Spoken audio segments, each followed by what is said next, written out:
An Occurrence at Owl Creek Bridge by Bierce. A man stood on a railroad bridge in northern Alabama, looking down into the swift water 20 feet below. The man's hands were behind his back, the wrists bound with a cord. A rope closely encircled his neck. It was attached to a stout cross timber above his head, and the slack fell to the level of his knees. Some loose boards laid upon the sleepers supporting the metals of the railway supplied a footing for him and his executioners, 2 private soldiers of the Federal Army, directed by a sergeant who in civil life may have been a deputy sheriff.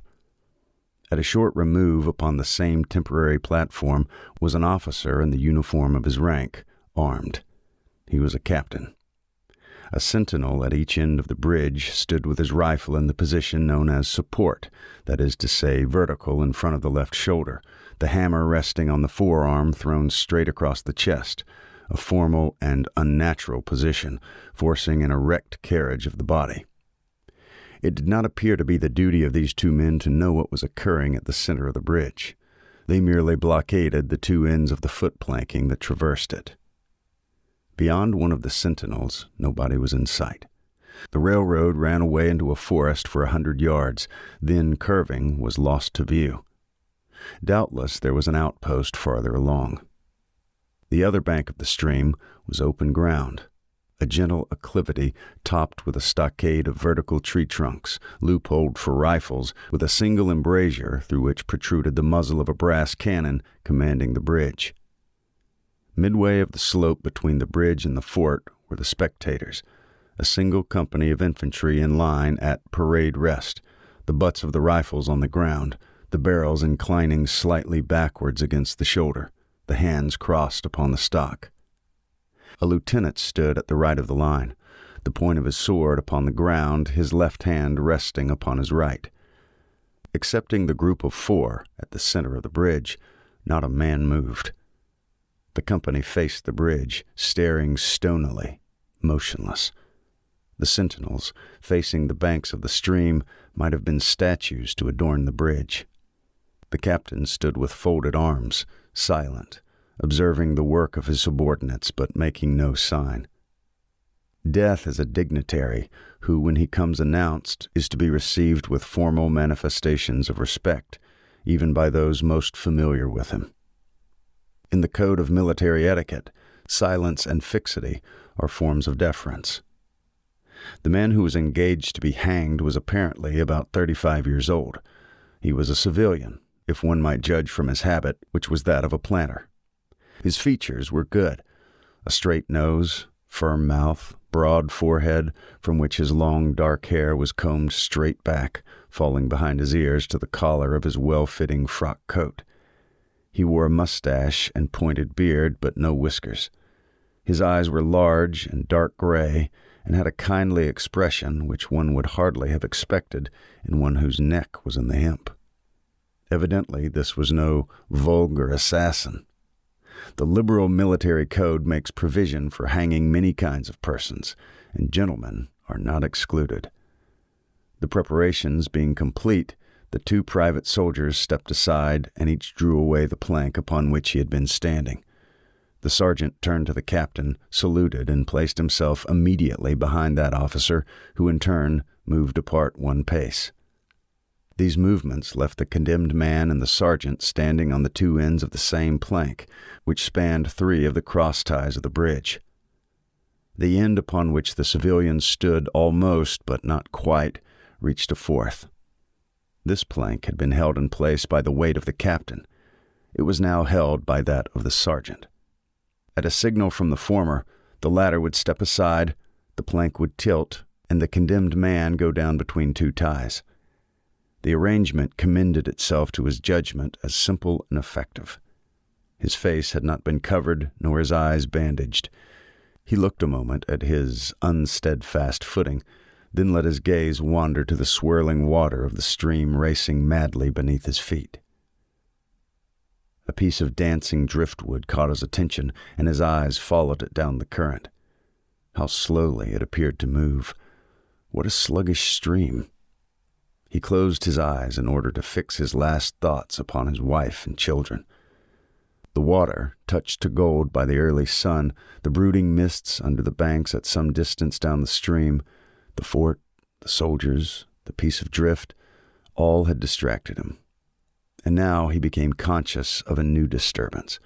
Striking through the thought of his dear ones was a sound which he could neither ignore nor understand, a sharp, distinct, metallic percussion like the stroke of a blacksmith's hammer upon the anvil. It had the same ringing quality. He wondered what it was, and whether immeasurably distant or nearby. It seemed both. Its occurrence was regular, but as slow as the tolling of a death knell. He awaited each stroke with impatience and, he knew not why, apprehension. The intervals of silence grew progressively longer. The delays became maddening. With their greater infrequency, the sounds increased in strength and sharpness. They hurt his ear like the thrust of a knife. He feared he would shriek. What he heard was the ticking of his watch. He unclosed his eyes and saw again the water below him. If I could free my hands, he thought, I might throw off the noose and spring into the stream. By diving, I could evade the bullets and, swimming vigorously, reach the bank, take to the woods, and get away home. My home, thank God, is as yet outside their lines. My wife and little ones are still beyond the invaders' farthest advance. As these thoughts, which have here to be set down in words, were flashed into the doomed man's brain rather than evolved from it, the captain nodded to the sergeant. The sergeant stepped aside. Peyton Farquhar was a well-to-do planter of an old and highly respected Alabama family. Being a slave owner, and like other slave owners, a politician, he was naturally an original secessionist and ardently devoted to the Southern cause. Circumstances of an impervious nature, which it is necessary to relate here, have prevented him from taking service with the gallant army that had fought the disastrous campaigns ending with the fall of Corinth, and he chafed under the inglorious restraint, longing for the release of his energies, the larger life of the soldier, the opportunity for distinction. That opportunity, he felt, would come, as it comes to all in wartime. Meanwhile, he did what he could. No service was too humble for him to perform in aid of the South. No adventure too perilous for him to undertake, if consistent with the character of a civilian, who was at heart a soldier, and who, in good health and without too much qualification, asserted to at least a part of the frankly villainous dictum that all is fair in love and war. One evening, while Farquhar and his wife were sitting on a rustic bench near the entrance to his grounds, a gray-clad soldier rode up to the gate and asked for a drink of water. Mrs. Farquhar was only too happy to serve him with her own white hands.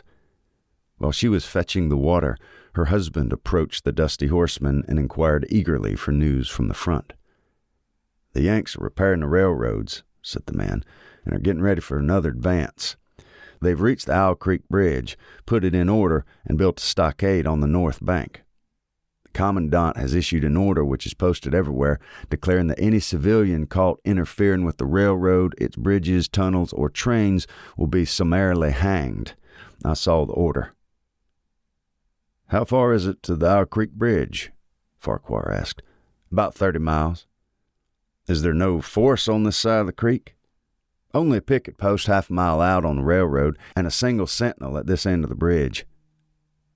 "Suppose a man, a civilian and student of hanging, should elude the picket post and perhaps get the better of the sentinel," said Farquhar, smiling. "What could he accomplish?" The soldier reflected. "I was there a month ago," he replied. "I observed that the flood of last winter had lodged a great quantity of driftwood against the wooden pier at this end of the bridge. It's now dry and would burn like tow." The lady had now brought the water, which the soldier drank. He thanked her ceremoniously, bowed to her husband, and rode away. An hour later, after nightfall, he repassed the plantation, going northward in the direction from which he had come. He was a Federal scout.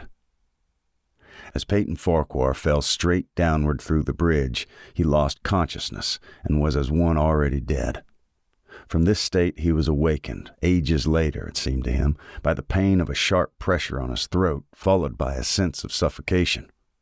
Keen, poignant agonies seemed to shoot from his neck downward through every fiber of his body and limbs. These pains appeared to flash along well-defined lines of ramification and to beat with an inconceivably rapid periodicity. They seemed like streams of pulsating fire, heating him to an intolerable temperature. As to his head, he was conscious of nothing but the feeling of fullness, of congestion. These sensations were unaccompanied by thought. The intellectual part of his nature was already effaced. He had power only to feel, and feeling was torment. He was conscious of motion, encompassed in a luminous cloud of which he was now merely the fiery heart, without material substance. He swung through unthinkable arcs of oscillation like a vast pendulum.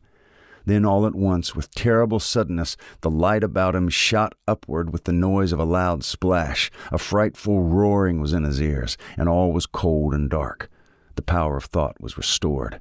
He knew that the rope had broken, and he had fallen into the stream. There was no additional strangulation. The noose about his neck was already suffocating him and kept the water from his lungs. To die of hanging at the bottom of a river, the idea seemed to him ludicrous. He opened his eyes in the darkness and saw above him a gleam of light, but how distant, how inaccessible. He was still sinking, for the light became fainter and fainter until it was a mere glimmer. Then it began to grow and brighten, and he knew that he was rising toward the surface, knew it with reluctance, for he was now very comfortable.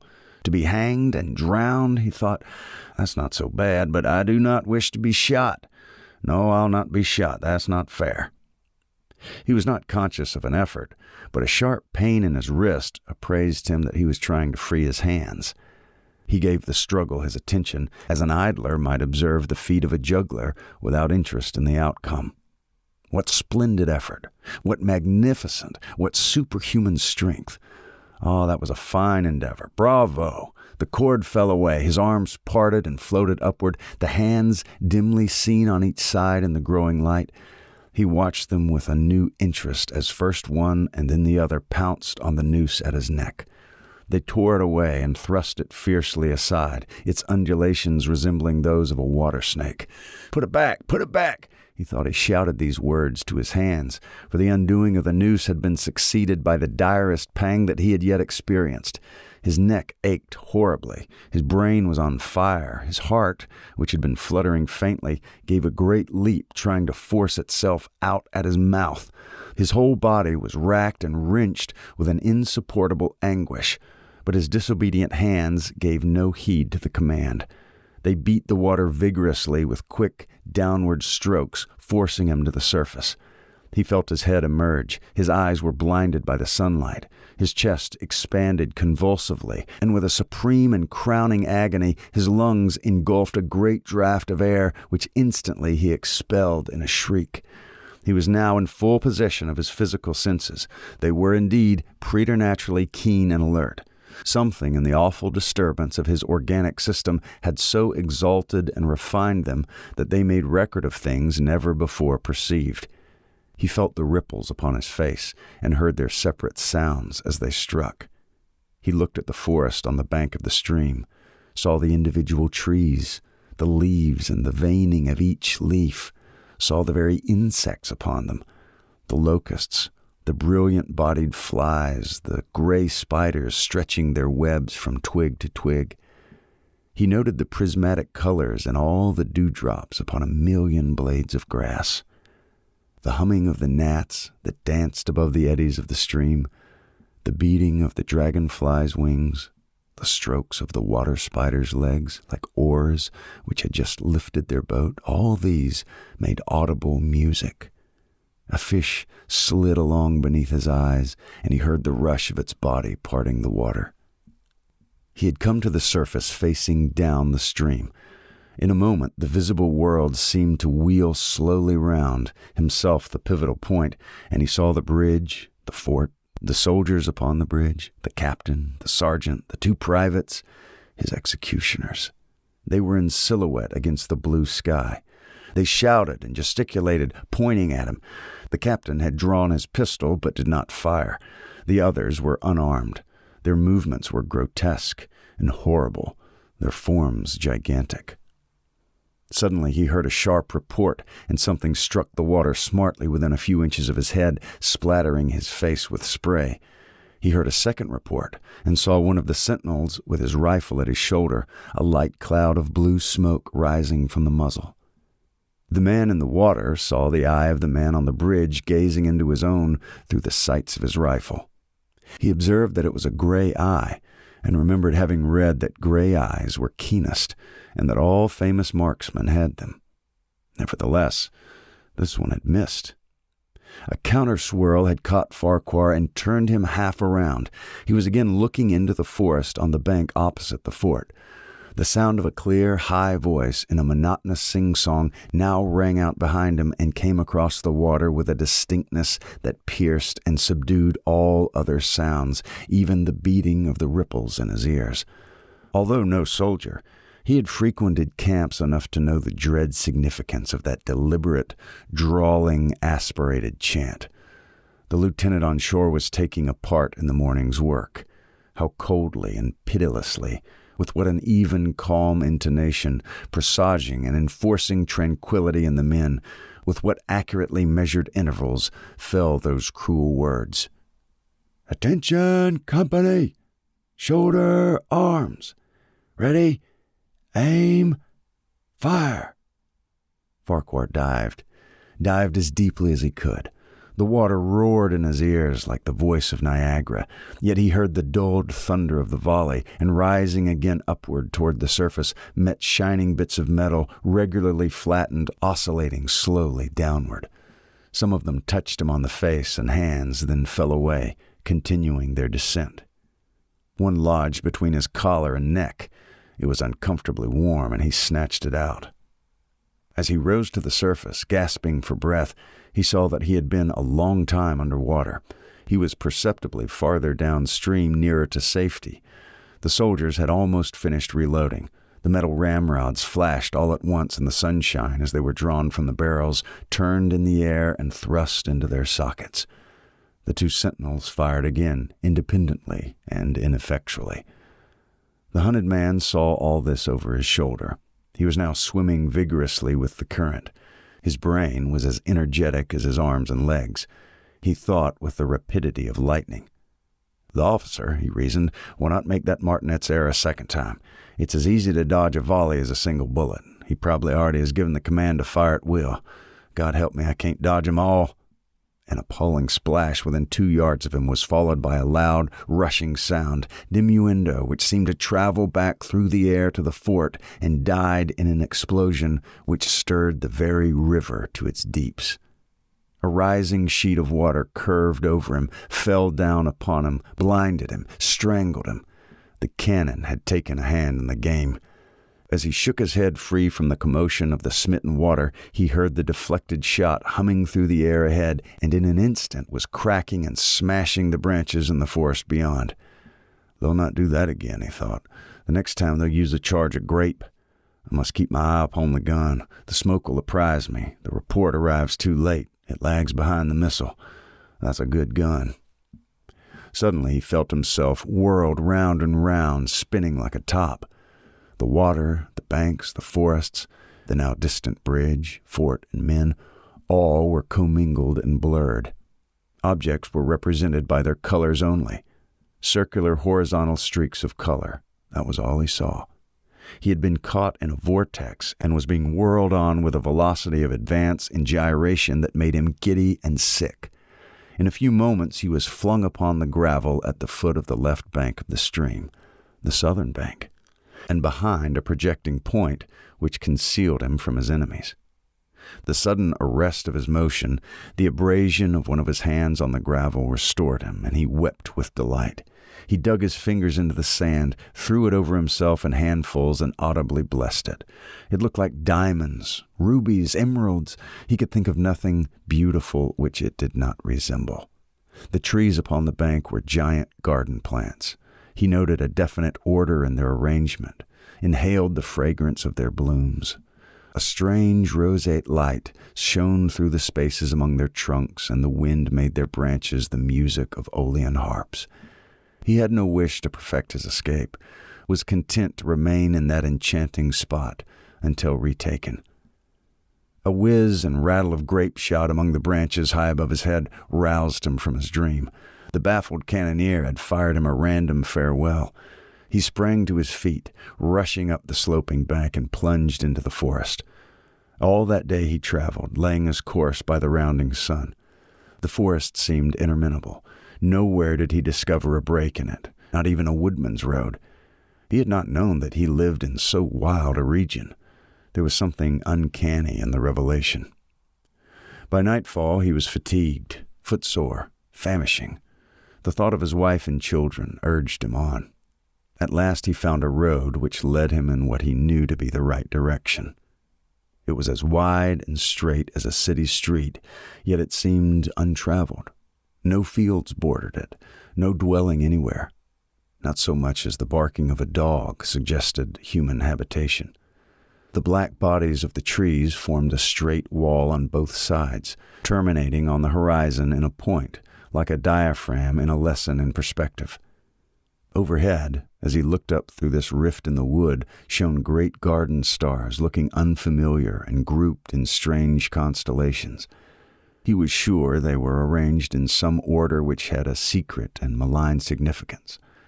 The wood on either side was full of singular noises, among which, once, twice, again, he distinctly heard whispers in an unknown tongue.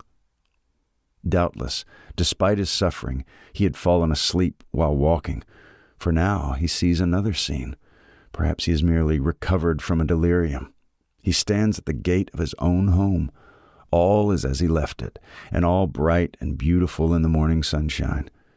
He must have traveled the entire night. As he pushes open the gate and passes up the wide white walk, he sees a flutter of female garments. His wife, looking fresh and cool and sweet, steps down from the veranda to meet him. At the bottom of the steps, she stands waiting, with a smile of ineffable joy, an attitude of matchless grace and dignity. Ah, how beautiful she is! He springs forward with extended arms. As he is about to clasp her, he feels a stunning blow upon the back of his neck. A blinding white light blazes all about him with a sound like the shock of a cannon. Then all is darkness and silence. Peyton Farquhar was dead. His body, with a broken neck, swung gently from side to side beneath the timbers of the Owl Creek Bridge.